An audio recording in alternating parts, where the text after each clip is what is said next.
शास्त्री काका परमपूज्य मंदाताईंबरोबर शिवगड अध्यात्म चॅरिटेबल ट्रस्टच्या वर्धापन दिन आणि गुरुपौर्णिमा या दोन्ही सोहळ्यांमध्ये नेहमीच आपल्याला उद्बोधन करत आलेले आहेत. आपल्या परिवाराचे ते अविभाज्य घटक आहेत. शास्त्र ग्रंथ आणि संतांची वचने नुसती वाचून ऐकून सोपी वाटली तरी त्यातील लक्षार्थ समजून घेण्यासाठी बुद्धीचा कसच लागतो.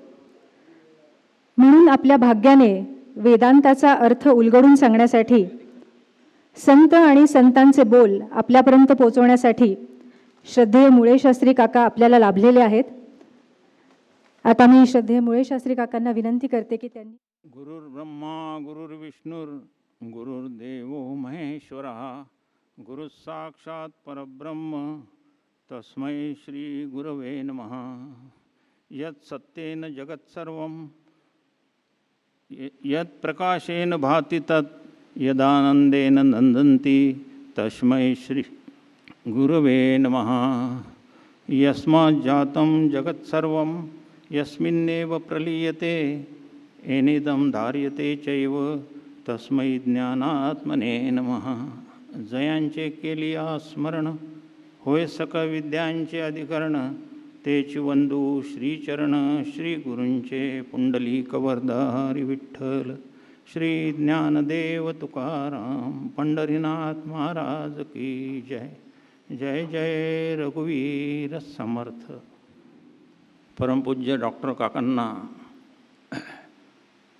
श्री साष्टांग दंडवत करतो. परमपूज्य मंदाताई आपल्यासमोर आहेत सगळ्यांच्या, त्यांना शिर साष्टांग दंडवत. वास्तुदेवता ग्रामदेवता या सर्व देवतांना वंदन करतो. शिवगड अध्यात्म चॅरिटेबल ट्रस्टचे पदाधिकारी या सगळ्यांना वंदन. आचार्य पदावर आरूढ असलेले परमपूज्य डॉक्टर काकांनी ज्यांना आचार्य म्हणून म्हणजे आचार्य म्हणून त्यांना कार्य करण्याची जी परवानगी दिलेली आहे किंवा ज्यांना जे हे दिलेली आहे त्यांना त्या सर्वांना वंदन करतो. आपण सर्व साधकगण अभ्यासू आहात. आपण सर्व आपल्या सगळ्यांना अभिवादन करतो आणि थोडंसं जे एक 30 मिनिटाचा जो वेळ मला दिलेला आहे त्या वेळेत आपण थोडा वेळ चिंतन करूया.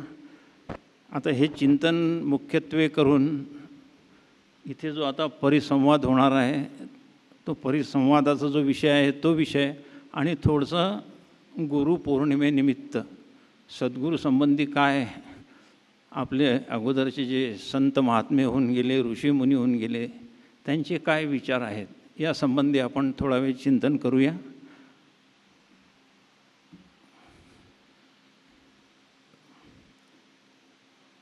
गुरुपौर्णिमा जी आषाढ महिन्याची पौर्णिमा म्हणून प्रसिद्ध आहे. याला व्यासपौर्णिमा असं सुद्धा म्हणतात. भगवान व्यासांना समर्पित झालेली ही पौर्णिमा आहे. आषाढ महिन्याची पौर्णिमा आपल्या सगळ्यांना माहीत आहे. त्याच्या पूर्वसंध्येला आपण इथे सगळे जमलेलो आहोत आणि वर्षातून एकच दिवस फक्त दिलेला आहे गुरुपौर्णिमेचा. परंतु खरं म्हणजे तो एक दिवस यासाठी दिलेला आहे की उरलेले 364 दिवस आज जे काही आपण इथे चिंतन करू त्या चिंतनाचं आपल्याला चिंतन करत राहण्याचं आहे. यासाठी तो एक दिवस इथे आपल्या शास्त्राने दिला आहे बरं का. आषाढ महिन्याची ही पौर्णिमा जी आहे ती तमसोमा ज्योतिर्गमय हा परिसंवादाचा विषय आहे. तमसोमा ज्योतिर्गमय अर्थ सगळ्यांना माहीत आहे. आपण सगळ्यांनी उपनिषदाचाही अभ्यास केलेला आहे. सरळ आहे तमसोमा ज्योतिर्गमय. तमाकडून म्हणजे अंधकाराकडून आम्हाला प्रकाशाकडे घेऊन जा. ज्योतिर्मय प्रकाशाकडे घेऊन जा. पण ही एवढंसं नाही आहे, ही पूर्ण श्रुती आहे खरं म्हणजे. ही बृहदारण्यकाचा पहिला अध्याय 3रा ब्राह्मण आणि 28 क्रमांकाची ही श्रुती आहे. ती पूर्ण श्रुती अशी आहे. अस्तोमा सद्गमय तमसोमा ज्योतिर्गमय मृत्योर्मा अमृतंगमय अशी ती श्रुती आहे. त्यातलं एकच चरण आज इथे परिसंवादासाठी मला वाटते घेतलेलं आहे.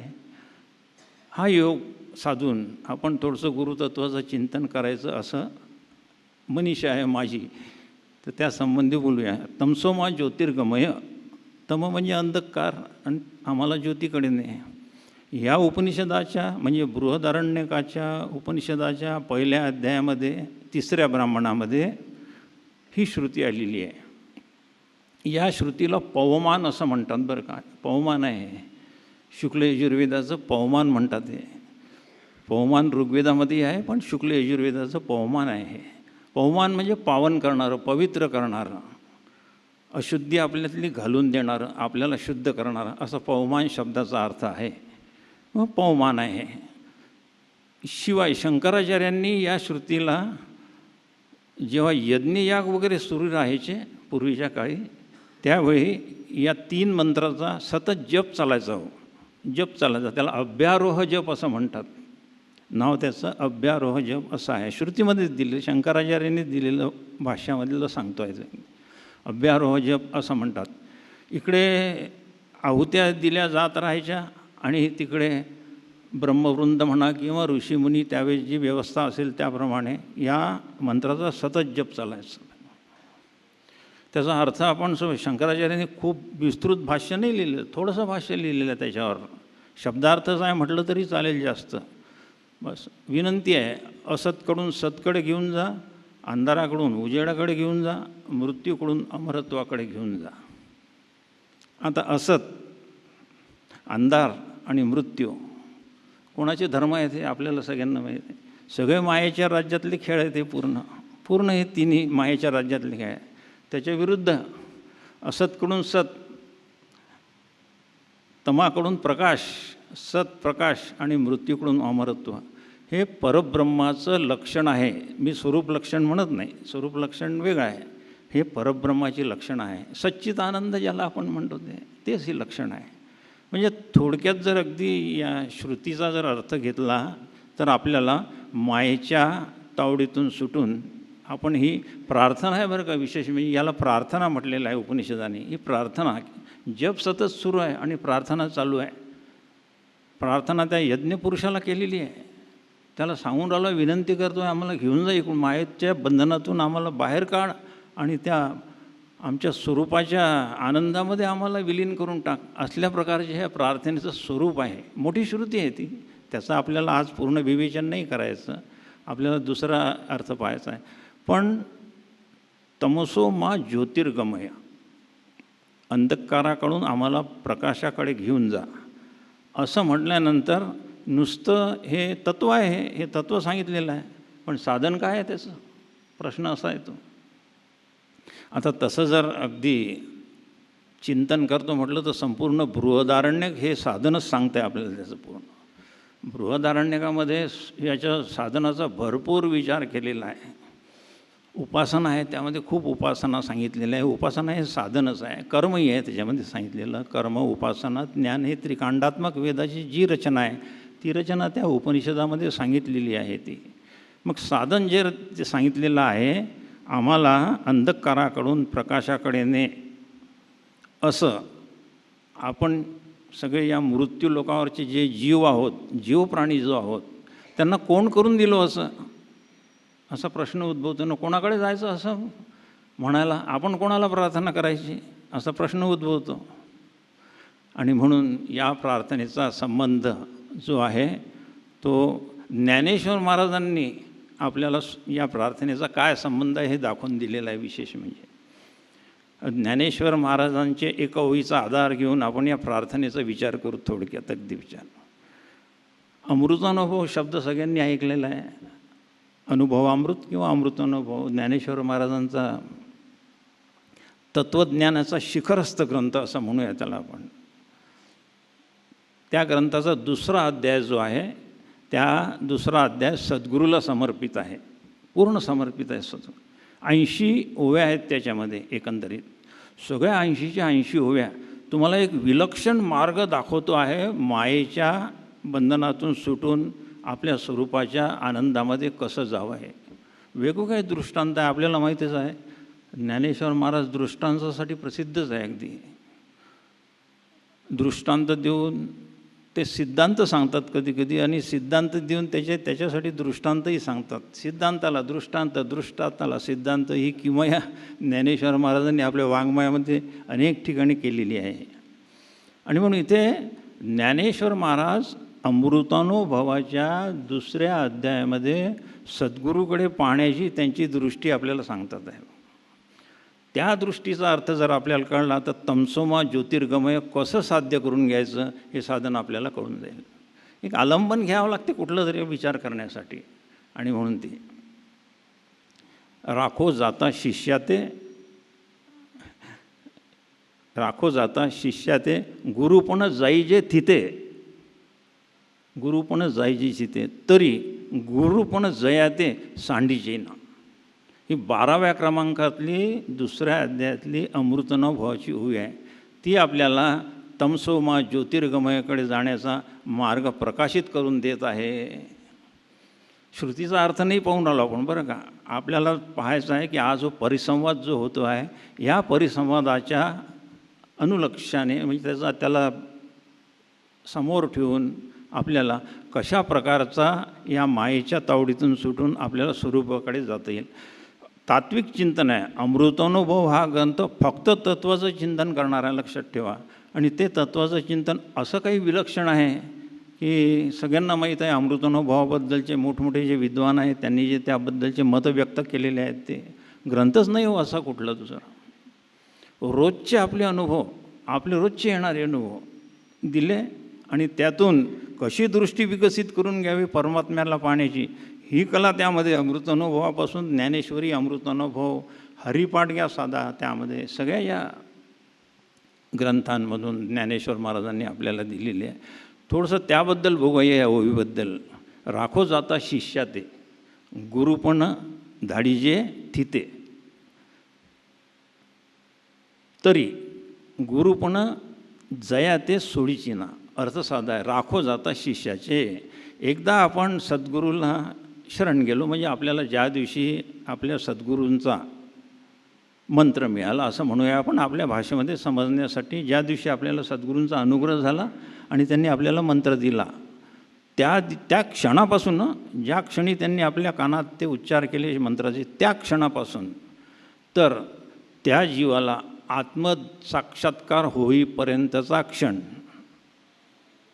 या सगळ्या मधल्या पिरियडमध्ये त्या शिष्याचं रक्षण करावं लागतं.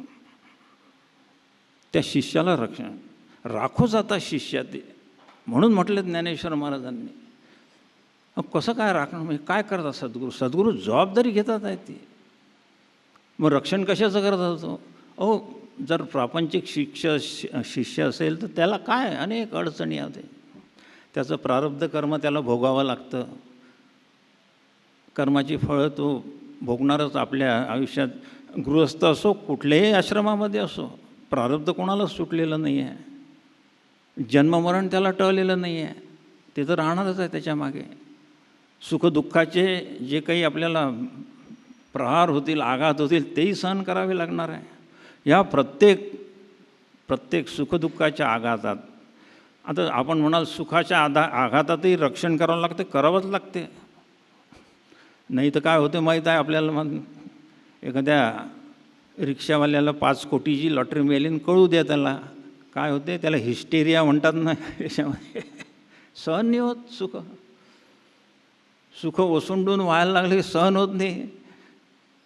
दुःख सहन होत नाही हे तर सगळ्यांनाच माहीत आहे, काय सांगायची गरज नाही. दुःख सहन होतच नाही, सुखही नाही सहन होत. ही मोठी गोष्ट आहे. प्रापंचिक लोकांना सुख सहन करण्यासाठी कोणीतरी लागते जवळ, नाही तर फार कठीण परिस्थिती होऊन बसते अगदी.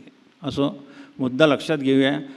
मंत्र दिलेल्या क्षणापासून तर त्याला आत्मसाक्षात्कार होईल. म्हणजे जेवढे मध्ये जन्म होतील, मुद्दा लक्षात घ्यायचा, जेवढे जन्म होतील त्या प्रत्येक क्षणाला रक्षण सद्गुरू करतात आपलं. साधं नाही आहे होते. अनुग्रह फार मोठा भाग्याचा हे आहे. फार अनेक जन्माचं पुण्य लागते तेव्हा कुठे अनुग्रह गुरूंचा मिळतो, तेव्हा कुठे ते आपल्याला हे आपल्याला आपल्या रक्षणाची व्यवस्था केली जाते. तेही आपल्या प्रारब्धाचं फळ आहे. विशेष म्हणजे पण पहा त्याच्यातली मजा, पहा गुरुकडे कोणत्या दृष्टीने बघावं ज्ञानेश्वर महाराजांनी. आपल्याला ही दृष्टी नाही झाली विकसित शिष्य असताना तर झालेलीच नसते. कारण शिष्य ज्यावेळेस होतो आपण त्यावेळेस जवळपास 99% जर प्रपंचातले असो तर प्रापंचिक असतो आणि 1% काहीतरी परमार्थाची मिणमिणी आपली ज्योत पेटलेली असते थोडीशी आपली. त्याच्या उजेडामध्ये कुठे गुरुचं आपल्याला खरं दर्शन होणार आहे. पण हे सामर्थ्य ज्ञानेश्वर महाराजांनी सांगितलं की बाबा हे गुरुराया तू शिष्याला राखता राखता त्याच्यावरची आलेली संकटं, त्याच्यावर आलेलं जन्ममरण आल्यानंतरसुद्धा गुरुचं गुरुपण सुटत नाही बरं का, आणि शिष्याचं शिष्यपणही जात नाही. मजेची गोष्ट आहे. आपल्याला वाटते आपण आज गुरु केले तर आपलं सगळं संपायच्यात, गुरुने आपल्याला आत्मसाक्षात्कार करून द्यावा. कसं करून देतील होते? आपले अनेक जन्माचे पराक्रम सगळे गुरुला माहीत असतात. पराक्रम म्हणजे कर्माचे फळ, बरं का लक्षात. आणि त्यांनाही माहीत आहे, पंचदशीमध्ये क्लिअर दिलेल्या अनेक जन्म जातात, अनेक जन्म संसिद्धी ततो याती परांगतीम. गीतासुद्धा तेच सांगते आहे, लागेल जन्म अनेक. कर्माचे फळं सुटणार नाही आहे. प्रापंचिक असले तर त्याच्यात आपण भोगून काही सोडवतो तर त्याच्यापेक्षा दुप्पट तयार करून ठेवतो, नवीन अनेक जन्माची सोय करून ठेवतो पुढे. पण सद्गुरू पाठीशीच आहेत. ज्ञानेश्वर महाराज अशा दृष्टीने सद्गुरूकडे बघतात आहे, रक्षण करतात ते, राखो जाता शिष्या ते. पण त्याच्यात आणखी एक आहे. ज्ञानेश्वर महाराज म्हणतात गुरुपण धाडीचे थिते. हे गुरुराया तुम्ही तुमचं गुरुपण पुढे संपवून टाकता. थिते म्हणजे संपवून टाकलं. कसं संपते ते? शिष्याचं केलं रक्षण. गुरुमंत्र दिल्यापासून आत्मसाक्षात्कारात झाल्यापर्यंत सद्गुरू त्याच्या पाठीशी अगदी काय म्हणतात ते त्याचे ते झेड सिक्युरिटी असते की नाही, तशा टाईपचे ते असतात आपल्या पाठीशी. झालं आत्मसाक्षात्कार. मग काय? मग नाही. पण त्या क्षणी काय होतं, त्या क्षणी तो शिष्य, त्याला आत्मसाक्षात्कार झाला की तो शिष्य म्हणून राहत नाही. बरोबर आहे की नाही? आत्मसाक्षात्कार झाला, शिष्यपण संपलं. शिष्यपणा ज्या एका विशिष्ट कारणासाठी स्वीकारलं आहे शिष्याने, ते कारण समाप्त झाल्याबरोबर त्या शिष्याचं कार्य संपून जाते, शिष्यपणा संपतो. आणि शिष्यपणा संपला की इकडे गुरुपणाही संपतो. कोणाचे गुरु राहतील? शिष्यच नाही राहिला तर गुरु कुठून राहतील? म्हणून माऊली म्हणते गुरुपण धाडिले थिते. तुमचं गुरुपणही जाते. म्हणजे काय केवढं प्रचंड आहे पहा बरं तुम्ही. गुरुपण धाडिले थिटे, तुम्ही तुमचं गुरुपण संपवून टाकता. शिष्याला आत्मसाक्षात्कार करून देण्यासाठी गुरु आपलं गुरुपण संपवून टाकतात. एवढा त्याग कोण करतो? शिष्यच नाही करतो तर बघा केवढं गुरुचे. म्हणून गुरुचे अनंत उपकार आपण यासाठी मानलेले आहे. गंमत नाही आहे. गुरु नावाची जी संस्था उभारल्या गेली, याला संस्थात म्हणा, इट इज इन्स्टिट्यूशन ॲक्च्युली. ही कायम आहे. प्रलय झाल्यानंतर सृष्टी राहो न राहो, पुन्हा दुसरी सृष्टीची निर्मिती झाली तरी ही संस्था कायमच आहे. संस्था कधीच नाही संपणार. ही संस्था आहे, ती पदाधिकारी येतील जातील, संस्था कायमच असते. आणि त्यामुळे हे गुरुपण. पण आता इथे शिष्याला शिष्यत्व त्याचं संपल्याबरोबर इकडे यांचं गुरुत्व संपलं. तरी गुरुपणा जयाते सांडीची ना, पुढची ओळी फार महत्त्वाची आहे. बिलकुल अमृतानुभव खरोखरच सांगतो ना की त्याच्या चिंतनात जर आपण तळापर्यंत गेलो ना तर खरोखर अमृताचा अनुभव करून देतो आपल्याला तो. का माऊलीची हे प्रतिज्ञा आहे, गंमत नाही आहे ती. पण गुरुपणा जरी गुरूंनी सोडला तर शिष्य मात्र आत्मसाक्षात्कार झाल्यानंतरही यांना गुरुपणा सोडू देत नाही. एक अर्थ असा केलेला आहे विद्वान लोकांनी त्याचा. गुरुपण सांडीजे नाही जयाते, त्याचं गुरुपण नाही सांडीजे. ते म्हणजे गुरुनी ठरवलं तरी गुरुपण सांडलं जात नाही. किंवा समजा शिष्य गुरु झाल्यानंतर त्यांचं गुरुपण समजा गेलं, पण मग का फक्त एका माणसाच्या उद्धारासाठीच गुरु निर्माण झाले असं होईल ना? नाही का? एवढंच कार्य आहे का? मग किती एवढे सगळे साधक आहेत त्यासाठी किती गुरु निर्माण करावे लागतील? नाही, अशी व्यवस्था नाही आहे त्याच्यामध्ये. माऊली असं म्हणते की शिष्यासाठी जरी ते गुरु पण राहिले नाही, कारण आत्मसाक्षात्कार झाल्यानंतर त्या शिष्याची आत्मस्थितीमध्ये तो राहतो, ब्रह्मस्थितीमध्ये तो राहतो. ब्रह्मस्थितीमध्ये गुरु नाही, शिष्य नाही, काहीच नाही आहे तिथे. तिथं काय तिथे गुरु शिष्य कुठे आले? तिथे शास्त्र नाही, शस्त्र नाही, शिष्य नाही, शास्त्र नाही, काहीच नाही, काहीच नाही तिथे. तिथे काय म्हणावं आपण, ही सृष्टीच नाही आहे हो. आत्मसाक्षात्काराची जी स्थिती आहे त्या स्थितीमध्ये माया संपून गेलेली आहे, अविद्येचा पूर्ण नाश झालेला आहे, मायेच्या पलीकडे तो शिष्य गेलेला आहे. त्या स्थितीमध्ये काय तिथे गुरुर्न शिष्यम, काहीच नाही. मग चिदानंद रूप शिवोहम शिवोहम या स्थितीमध्ये पडल्यानंतर मग हे द्वैतच पूर्ण संपून गेल्यानंतर शिष्याकडे अपराध येईल की गुरुचं गुरु पण तू संपवून टाकलं म्हणून. पण नाही, तसं होत नाही. कारण काय आहे बघा, गुरु ही संपणारी गोष्टच नाही आहे, लक्षात ठेवायचं. गुरु शिष्याची अविद्या संपवतो फक्त, बस. अविद्या संपवण्यासाठी गुरुची योजना आहे भगवंतांनी केलेली. आणि म्हणून ते जे आहे की दुसऱ्या चरणामध्ये ते म्हणतात, तरी गुरु पण जयाचे सांडत नाही. आणि म्हणून गुरु नावाचं तत्त्व एका शिष्याला आत्मसाक्षात्कार झाला तरी पण सद्गुरूंचं गुरुपण अजिबात कमी होत नाही, त्याच्यामध्ये काही कमतरता होत नाही. कारण गुरुसुद्धा ब्रह्मवस्तूंमध्ये स्वतः ब्रह्मविद भवती अशा स्थितीमध्ये गेलेले आहे. कुठे त्यांचं कमी होईल? बृहदारण्यकामध्ये एक श्रुती आणि तो शांतिमंत्री आपल्याला पाठ आहे सगळ्यांच्या. ओम पूर्णम अदहा पूर्णम इदम पूर्णात पूर्णमुदच्यते पूर्णस्य पूर्णमादाय पूर्णमेवावशिष्यते. काय जादू आहे बघा बरं, गुरुचं सामर्थ्य. पूर्णम अदहा पूर्णम इदम, हे अदहा म्हणजे ब्रह्मपूर्ण आहे, इदम म्हणजे सृष्टीपूर्ण आहे. पूर्णात पूर्णमुदच्यते, पूर्णातून पूर्णाचा उदय होतो. पूर्णस्य पूर्ण मादा आहे, त्याच्यातून काढून घेतलं पूर्णातून काही तरी पूर्ण तसेच तसं पूर्ण शिल्लक राहते. असं कधी व्यावहारिक सत्तेत कुठेच दिसलं नाही. 1 लिटर दूध आपल्या घरी रोज येते चहासाठी, सकाळी सगळ्यांचा चहा झाल्यावर 1 लिटर शिल्लक राहते का हो? नाही राहत शिल्लक. का नाही राहत? व्यावहारिक सत्तेतले जे नियम आहे मायेच्या याच्यातले, तुम्ही वस्तू वापरली, तिचा भोग घेतला की त्याचा क्षय झालाच पाहिजे बिलकुल. पण पारमार्थिक याच्यामध्ये सद्गुरूचं स्वरूप असं आहे की त्या स्वरूपाला तुम्ही किती काळा त्याच्यातनं काही काळा ते तसंच्या तसं पूर्ण राहते शिल्लक. ह्या तत्वामुळे सद्गुरूचं सद्गुरू पण अजिबात सद्गुरूला सोडत नाही. दुसऱ्या शिष्यासाठी ते पुन्हा त्याला तसंच त्याचं रक्षण करतात. गुरुमंत्र दिल्यापासून आत्मसाक्षात्कार होईपर्यंत त्याच्या पाठीशी बंदूक घेऊन उभे असतात. समजण्यासाठी बोलतो आहे बरं, काय लक्षात घ्यायचं. सगळ्या प्रकारच्या संकटातून राखो जाता शिष्य. तो राखण शब्द आहे, राखण करणे. शेतात राखण करणे आपण म्हणतो, ते बसतात ना तिथे शेतामध्ये रात्रंदिवस जागरण करतात बिचारे, ते राखून देतात ते. हे असं गुरुचं विलक्षण. काय ही दृष्टी ज्ञानेश्वर महाराजांनी अमृतानुभवामध्ये शिकवली आपल्याला. कधी पाहिलं का आपण सद्गुरूचं या दृष्टीने बघावं आपल्या गुरुकडे? आपण गुरुला फार मोठी काय म्हणतात त्याला, आपण सगळे अपराधीच आहोत खरं म्हटलं तरी. कॉग्निझेबल ऑफेन्स आहे तो. काय आपण गुरुला देहधारीच समजतो. खरं फार मोठा आहे. वेदांत सांगतो गुरुला चुकूनही देहधारी समजू नका. गंगेला पाणी कधीही म्हणू नका, गंगा तीर्थच आहे. आम्ही गुरु हे देहधारी नाहीच, ते परब्रह्म रूप. गुरु साक्षात परब्रह्म म्हटलं आहे ना अगदी. भगवान शिव म्हणतात, आणखी दुसरे कोण म्हणणार ते? साक्षात परब्रह्म.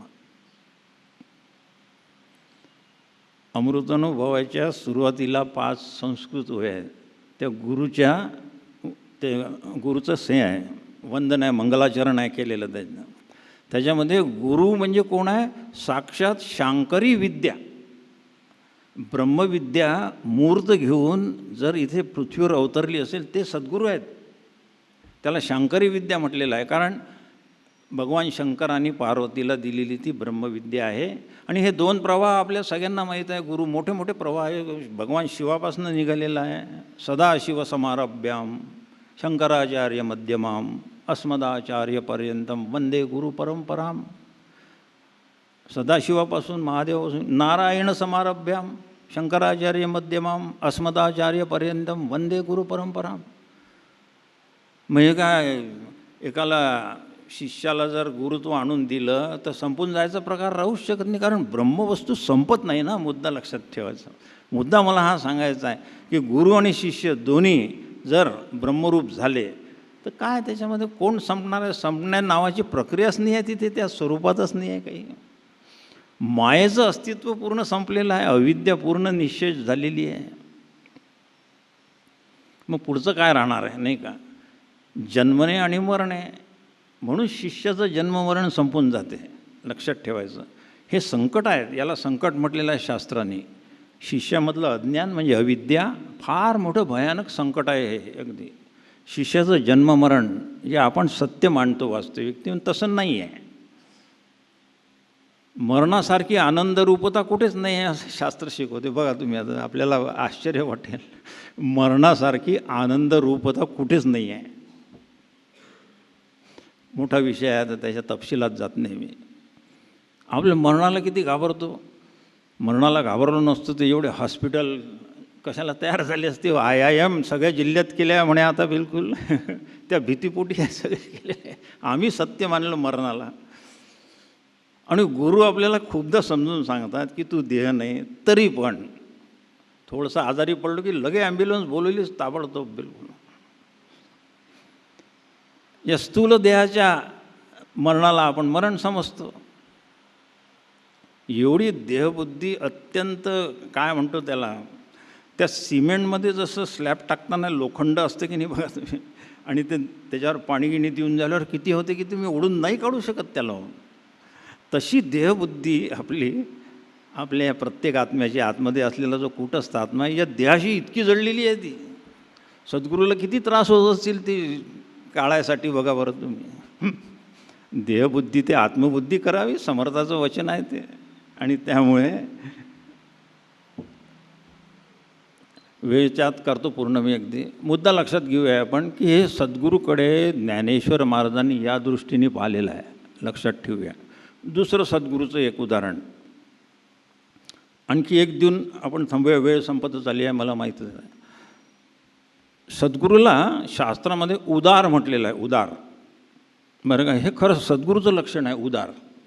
आपण म्हणतो इथे सगळे व्यवहारात, एखाद्या माणसाने कुठे काही मंदिर बांधकाम सुरू असेल, दिली 1-2 लाखाची देणगी, की आपण काय उदार आहे तो, नाही का, त्याला उदार म्हणून म्हणतो. काही चूक नाही, व्यावहारिक सत्य असे प्रसंग सत्य आहे म्हणून स्वीकारावे लागतात.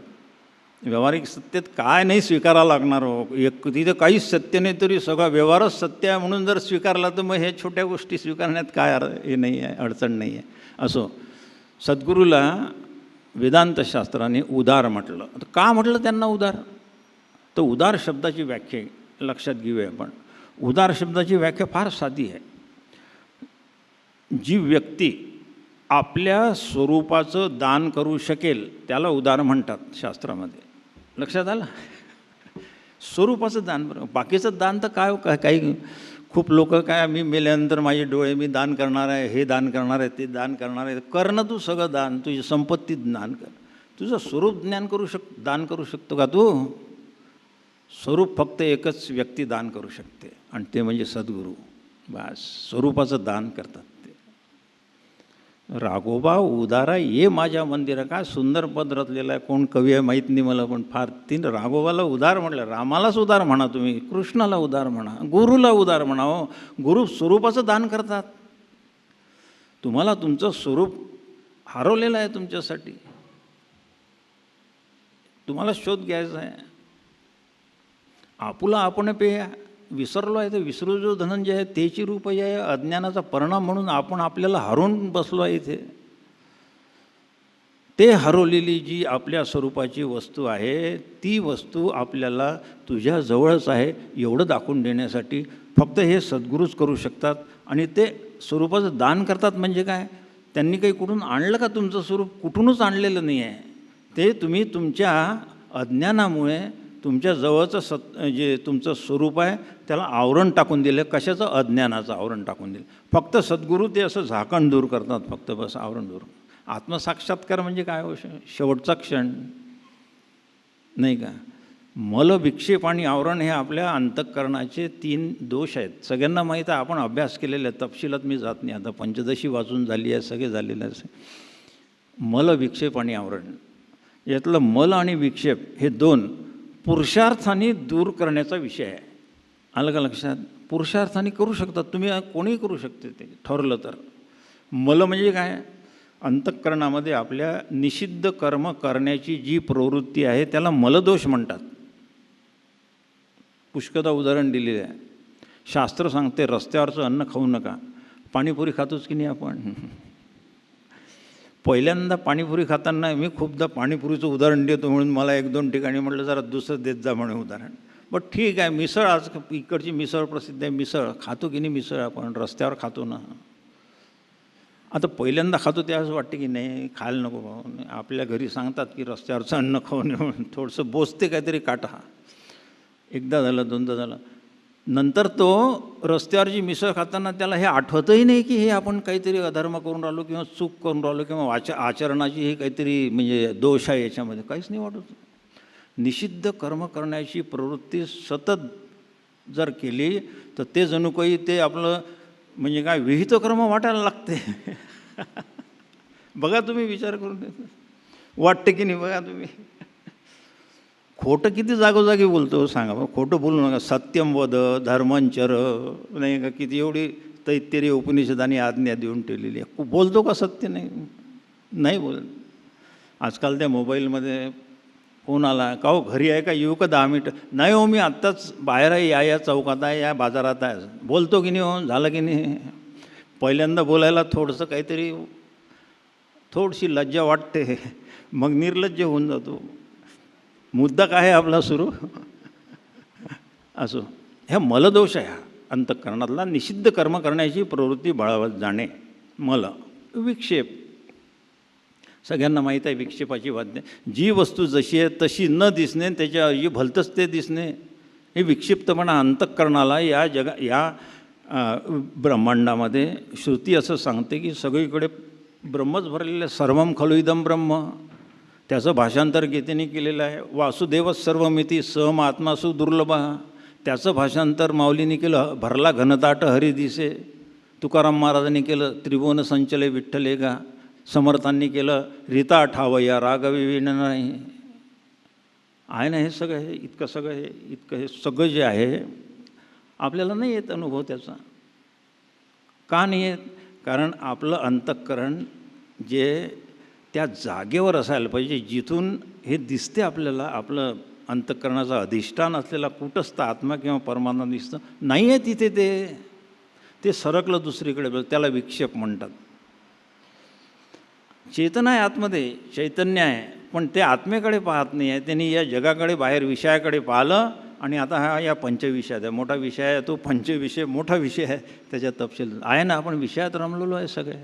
आणि विषयात रमणे हाच विक्षेप आहे. स्वरूपाकडे न पाहणे आणि विषयात रमणे हा विक्षेप आहे. मल आणि विक्षेप दोन्ही आपण कर्म आणि उपासना करून हे करू शकता. कर्माने मलदोष घालवला जातो, उपासनेने विक्षेप चालला जातो. पण आवरणाचं काय? तुमच्याजवळ काहीच नाही आहे आवरण हटवायला. शक्तीच नाही दिली भगवंताने तुम्हाला. इथे गुरुचं सगळ्यात प्रत्येकाच्या जीवनामध्ये अनन्य साधारण महत्त्व गुरुचं ते असं आहे. या दृष्टीने गुरुकडे आपण पाहायला पाहिजे. काही करा तुम्ही, किती शक्ती लावा, बुद्धी लावा, काही करा, नाही आवरण हटत तुमचं. मग ते आवरण हटवण्यासाठी फक्त सद्गुरूची कृपा, ग्रंथकृपा, आत्मकृपा वगैरे वगैरे ह्या सगळ्या कृपा लागतात. तेव्हा सद्गुरू मग पाहतात की हा आता मल आणि विक्षेप रहित झालेला आहे. मग हळूच येऊन त्याचं एक ते आवरण दूर करून देतात. त्याला मग चक्क आत्मसाक्षात्काराचा प्रकाश, तोच गुरु होऊन जातो. ब्रह्मविद ब्रह्मैव भवतीचा हा अर्थ आहे. तोच सद्गुरू होऊन जातो. ह्या अशा स्वरूपाचं ज्ञान फक्त सद्गुरू आवरण हटवतात, दुसरं कोणी हटवत नाही. म्हणून सद्गुरूला उदार म्हणायचं आहे. मुद्दा लक्षात घ्यायचा. हा उदार झाला, उदार त्यांना आपण म्हटलेलं आहे. आणखी एक शेवटचा मुद्दा सांगतो आणि थांबतो. सद्गुरू हे झाले, याला दृष्टांत दिल्या पहा. काही दृष्टांतच सांगतो फक्त, म्हणजे बाकी काही तपशिलात जात नाही आहे. सद्गुरूला दृष्टांत दिला, परिसाचा दिला. परिस आपल्या सगळ्यांच्या ओळखीचा आहे. लोखंडाला लावलं की सोनं करते. परंतु विद्वान लोकांनी तो दृष्टांत मान्य नाही केलेला. समजले की नाही? सद्गुरूला हा परिसाचा दृष्टांत लागूच पडत नाही. का नाही लागू पडत सांगा बरं? पण एवढं परिस त्या लोखंडाला सोनं करते हो, मग काय हरकत आहे त्याला? जीवाचं सोनं होते शिष्याच्या, तर खरं म्हणजे सद्गुरूमुळे जीवाचं सोनं होते, नाही का? नाही लागू पडत. कारण काय आहे, परिसामध्ये ती ताकद नाही की लोखंडाला परिस करण्याची. हा बारकावा लक्षात घ्या, फार महत्त्वाचं आहे. लोखंडाला परिस नाही करू शकत, पण सद्गुरू शिष्याला मात्र ब्रह्म करू शकतात. आपल्यासारखे करीती तात्काळ नाही काव्य, तेवढं आपल्यासारखं केलं पाहिजे. परिसात ताकद आहे का लोखंडाला परिस करण्याची? नाही. मग परिस काही कामाचा नाही सद्गुरूच्या तुलनेमध्ये, आहे ना? बरोबर. पण सद्गुरूला जो शरण गेला तो सद्गुरू मात्र होतो, सद्गुरू होऊन पडतो, तो ब्रह्म होतो. सद्गुरू ब्रह्मवीत आहेत, हेही ब्रह्मला जाणून ब्रह्मवीत होतात. ही किमया फक्त आवरण हटवल्यानंतरच होऊ शकते, त्यामुळे इतर वेळेस कुठेही होऊ शकत नाही. अशा रीतीने संपूर्ण 80 ओव्या ज्या आहेत, या 80च्या 80 ओव्या ज्ञानेश्वर महाराजांनी सद्गुरू कोणत्या दृष्टिकोनातून बघावे अशा दिलेलं. फार फार अप्रतिम ओव्या आहेत अमृतानुभवाच्या. आपण सगळ्यांनी वाचावा, कारण आपल्या या उपलब्ध वेळात आपल्याला सगळ्या ओव्यांचा काय, एकाही ओवीचा परामर्श घ्यायला आपल्याला तेवढं वेळ नाही आहे. अशा रीतीने म्हणून आजच्या क्षणी आज ही जी आहे ना तमसोमा ज्योतिर्गमय, ह्याच्यामध्ये आपल्याला कसं करायचं, काही नाही करायचं. बस तद्विद्ये प्रणिपातेन परिप्रश्नेन सेवया उपदेक्षन्ति ते ज्ञानम ज्ञानिनस तत्वदर्शिना तत्विज्ञानार्थम स गुरुमेवाभिगच्छेत समितपाणी श्रोत्रियम ब्रह्मनिष्ठम. एकमेव इलाज आहे फक्त, बास. आणि म्हणून हे सगळं गुरु महात्म्य यासाठी आहे. सगळ्यात तत्त्वज्ञानाच्या शिखरावर जाऊन गुरुचं महात्म्य ज्ञानेश्वर महाराजांनी, त्या अगोदर वसिष्ठ ऋषींनी आणि त्यानंतर याज्ञवल्क्य ऋषींनी केलेलं आहे. शास्त्रकारांना, वेदांत जाणणाऱ्या लोकांना, ऋषीमुनींना ही मान्य केलेलं आहे. तत्त्वज्ञानाच्या चर्चा करायच्या तर काळा योग वासिष्ठ, काळा बृहदारण्यक, याज्ञवल्क्य ऋषी आणि वसिष्ठ ऋषींना तत्त्वज्ञानाच्या म्हणजे सगळ्यात वरचा काय जो काही पुरस्कार असेल परमार्थाच्या प्रांतातला तो दिला गेलेला आहे. तत्त्वज्ञान बाकीच्यांनी केलं नाही असं नाही आहे, पण तिकडूनच घेतलेलं आहे सगळं. ते मूळचं वसिष्ठ ऋषी आहे हो, वसिष्ठ ऋषी. वसिष्ठ ऋषीच्या हृदयात ज्ञानाचं काय म्हणतात त्याला, ब्रह्मदेवाने इंजेक्शन दिलेलं आहे. त्याला इंजेक्शन शब्द वापरून लक्षात येऊन जाईल. असं मुद्दा आपल्या लक्षात आला असेल की आता सद्गुरूचं महात्म्य आपल्याला कळलं. ज्ञानेश्वर महाराजांनी या ओवीच्या द्वारे आपल्याला उपाय सुचवलेला आहे तो. आणि आता अस्तुमा सद्गमय, तमसोमा ज्योतिर्गमय, मृत्युर्मा अमृतम गमय, याचं परिसंवादामध्ये चिंतन होईलच. त्यामध्ये हे सगळे पैलू प्रत्येकजण आपापल्या याच्याप्रमाणे तयारीप्रमाणे ते उघडे करतीलच. मी सगळ्या या परिसंवादाला शुभेच्छा देतो, सुयश चिंतितो या रीतीने करावे. कारण संवाद शब्द म्हटला की त्याच्यात वाद आहे, आणि वाद आपल्याला वादावादी म्हणूनच म्हणजे ऐकण्यात आलेला आहे. सगळ्या बस एकच आहे. सध्या खूप वादावादी सुरू आहे सगळीकडे. परमार्थातही आहे ना, किती आहे, बिंब प्रतिबिंबवाद, अध्यासवाद, विवर जे चिंतन केलेलं ते मी इथे सद्गुरूच्या चरणी आणि परमपूज्य डॉक्टर काका, परमपूज्य मंदाताई आणि आपल्या सगळ्यांच्या चरणी अर्पण करतो आणि माझ्या वाणीला विराम देतो. पुंडलिक वरदा हरी विठ्ठल श्री ज्ञानदेव तुकाराम पंढरीनाथ महाराज की जय. जय जय रघुवीर की जय. जय जय रघुवीर समर्थ.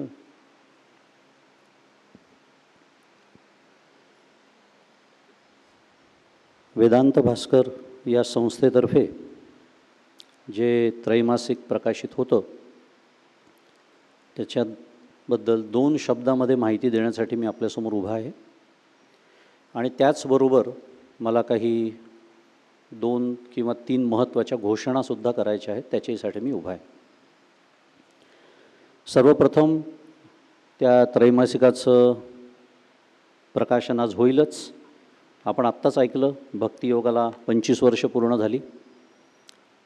बघता बघता वेदांत भास्कर त्रैमासिकाला सुद्धा 1 वर्ष पूर्ण झालं. मागच्या गुरुपौर्णिमेला त्याचा पहिला अंक आला होता, आपल्याला जर आठवत असेल तर. आणि आज गुरुपौर्णिमा 2026 याचा तो अंक इथे प्रकाशित होतो आहे. बरेच बदल त्याच्यामध्ये झाले. एक महत्त्वाचा बदल झाला, परमपूज्य स्वामी गोविंददेवगिरी महाराज प्रसिद्ध आहेत, आपल्या सर्वांना माहिती आहेत, अयोध्या राम मंदिरचे कोषाध्यक्ष. त्यांचा एक लेख त्याच्यामध्ये नेहमीसाठी आता प्रकाशित होतो आहे. या गुरुपौर्णिमेचा विशेषांक नाही म्हणता येणार, पण गुरुपौर्णिमेच्या निमित्ताने श्रीमद आद्य शंकराचार्यांच्या जीवनकार्याचा, चरित्राचा थोडासा एक आम्ही त्याला प्रकाश टाकण्याचा प्रयत्न केला असं म्हणूया. त्याच्या मलपृष्ठावरती शंकराचार्यांच्या जीवनकार्याचा सगळा गौरव आहे. आणि त्याहून महत्त्वाचं, आचार्यांची जी दिग्विजय यात्रा झाली, भारत यात्रा त्यांनी केली, ती यात्रा दाखवणारा एक भारताचा नकाशा आम्ही त्याच्यात प्रकाशित केलेला, जो तुम्हाला सर्वांना नंतर बघायला मिळेल. यानंतर त्या अंकामध्ये पुढच्या अंकापासून भारतीय संस्कृती नावाचं एक सदर आम्ही सुरू करतो आहे. भारतीय संस्कृतीशी संबंधित ज्या गोष्टी, थेट परमार्थ नसेल कदाचित, पण आयुर्वेद आहे उदाहरणार्थ, एक उदाहरण तुम्हाला द्यायचं झालं तर, या गोष्टींचाही समावेश त्याच्यामध्ये केला जाईल. अजून एक घोषणा मी या निमित्ताने करू इच्छितो की मगाशी उल्लेख झाला की वेदांत भास्कर हे त्रैमासिक 3 भाषांमध्ये प्रकाशित होतं, मराठी, हिंदी, इंग्रजी, अर्थात इंग्लिश. तिथल्या अमेरिका हा देश गृहीत धरून मला हे सांगायला अतिशय आनंद होतो की पुढच्या अंकापासून 4थ्या भाषेमध्ये हे त्रैमासिक प्रकाशित होणार आहे. ती भाषा म्हणजे जर्मन भाषेमध्ये याचं प्रकाशन होणार आहे. त्रैमासिकाबद्दल मी एवढंच बोलतो वेळेच्या मर्यादेत. मला अजून फक्त 2 घोषणा करायच्या आहेत, तेवढ्या करतो आणि थांबतो. दुसरी घोषणा अशी आहे की आपल्या सर्वांना माहिती आहे, परमपूज्य डॉक्टर काका यांच्या कार्याला समर्पित संकेतस्थळ, ज्याला शुद्ध मराठीत वेबसाईट असं म्हणतात, आणि मोबाईल ॲप्लिकेशन हे अनेक वर्षांपूर्वी तयार केलेलं होतं, आजही ते आहे. त्याचं उद्या गुरुपौर्णिमेच्या दिवशी इंग्लिश भाषेमध्ये ते संकेतस्थळ आता उपलब्ध आपल्या सर्वांसाठी होणार आहे. आज जर तुम्ही तिथे गेलात, मी तुम्हाला आता ॲड्रेस सांगतो त्याचा, vedantbhaskar.org ही वेबसाईट तुम्हाला सगळ्यांना माहिती आहे. त्याच्या मागे फक्त जर तुम्ही EN म्हणजे इंग्लिशसाठी EN असं जर लावलं, म्हणजे EN.vedantbhaskar.org असं जर आज तुम्ही आत्ता बसल्या मोबाईलवर पाहिलं तर तुम्हाला तिथे लॉन्चिंग टुमॉरो अशी काहीतरी एक संदेश तिथे दिसेल. आणि उद्या गुरुपौर्णिमेच्या दिवशी मला वाटतं सकाळी 10चा मुहूर्त त्यांनी निवडलेला आहे. 10 वाजता आपोआप त्या वेबसाईटचं उद्घाटन होईल. थोडक्यात डॉक्टर काकांचं कार्य आता इंग्लिश भाषेमध्ये सुद्धा हळूहळू लोकांपर्यंत पोचणार आहे. मराठी वेबसाईट जशी दिसते तशीच ती इंग्लिश वेबसाईट दिसणार आहे. अगदी त्याची प्रतिकृती आम्ही आत्ता बनवलेली आहे. फक्त 1-2 गोष्टी त्याच्यामध्ये जास्तीच्या आहेत. त्याच्यामध्ये ऑनलाईन डोनेशन ज्याला म्हणतो आपण, ज्याला पेमेंट गेटवे म्हणतात आमच्या टेक्निकल भाषेमध्ये, ते तिथे आहे. ही जी सगळे आमचे प्रकाशन होत आहेत सगळे त्रैमासिक, त्याच्या ज्या PDF आहे, ज्या तुम्हाला व्हॉट्सॲपवर वाचायला मिळतात, त्या सगळ्या आता तिथे उपलब्ध करून देण्यात येतील.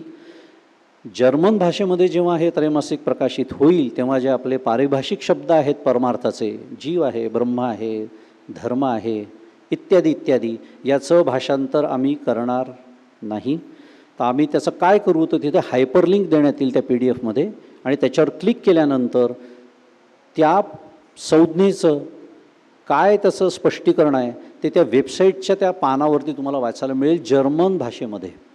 आणि एक जाता जाता उल्लेख करून जातो, जे सर्व लोक आपले वेदांत भास्करचे काम करत आहेत त्यांची नावं आत्ता मी ते घेणार नाही, खूप मोठी टीम आहे, पण त्यांनी मला असं सांगितलं की मंगेश दादा, आपलं जे जर्मन भाषेतली जी ग्लॉसरी तयार झालेली आहे आत्ता ह्या क्षणी, ती चिन्मय मिशनची जी जर्मन भाषेतली ग्लॉसरी आहे परमार्थाची, त्याच्यापेक्षा उच्च दर्जाची झालेली आहे. म्हणजे वेदांत भास्करचं काय योगदान आज आपण देतो आहोत या परमार्थ क्षेत्रामध्ये, त्याचा एक अंदाज येण्यासाठी फक्त तुम्हाला एवढं सांगितलं. शेवटची घोषणा, मागच्याला मी बोललो होतो वेदांत भास्करचं कार्य कसं वाढत आहे. कॅलिफोर्निया आपल्याला माहिती आहे, हे त्याचं मुख्य केंद्र म्हणूया, हेडक्वार्टर्स म्हणूया. आणि मागच्या वेळेला मी घोषणा केली होती की वॉशिंग्टन DC अमेरिकेची राजधानी, तिथे वेदांत भास्करचं पहिलं उपासना केंद्र आपण सुरू केलं होतं. ही मागच्या वर्षीची गोष्ट होती. आणि अंदाज येण्यासाठी सांगतो, अमेरिकेबद्दल जर भौगोलिक तुम्हाला कल्पना नसेल तर मुंबई आणि कलकत्ता ही जशी 2 टोकं आहेत आपल्या भारत देशाची, तसं सॅन फ्रान्सिस्को आणि वॉशिंग्टन DC म्हणा किंवा न्यूयॉर्क म्हणा, म्हणजे आम्ही त्याला वेस्ट कोस्ट आणि ईस्ट कोस्ट म्हणतो. अमेरिका प्रचंड पसरलेला देश आहे. एका टोकाकडून दुसऱ्या टोकाला त्याला 6 तास विमानांनी लागतात. सूर्य 3 तास उशिरा उगवतो. अंदाज येण्यासाठी सांगितलं की किती अफाट पसरलेला देश आहे. आणि सॅन फ्रान्सिस्को म्हणजे कॅलिफोर्निया आणि वॉशिंग्टन DC इथे उपासना केंद्र मागच्या वर्षी सुरू झालं. आज मला हे जाहीर करताना आनंद होतो आहे की आपलं आता दुसरं उपासना केंद्र न्यू जर्सी आणि न्यूयॉर्क या प्रांतामध्ये सुरू होतं आहे. आणि त्या उपासना केंद्राची जबाबदारी श्री उपेंद्र बेल्हे आणि सौ अश्विनी बेल्हे त्यांची नियुक्ती त्या उपासना केंद्राचे प्रमुख म्हणून करण्यात आलेली आहे. अशा पद्धतीने वेदांत भास्करचं कार्य अतिशय छान सुरू आहे. सद्गुरूंचे कृपाशीर्वाद त्याला लाभलेले आहेत. मोठमोठ्या संतांचे आशीर्वाद त्याला लाभत आहेत आणि तुम्हा सर्वांचा प्रेमाचा प्रतिसाद त्याला लाभतो आहे. या 3 घोषणा आज मी केल्या. फार आनंद होतो आहे. पुन्हा एकदा सांगतो आणि माझे 2 शब्द संपवतो. जय जय रघुवीर समर्थ.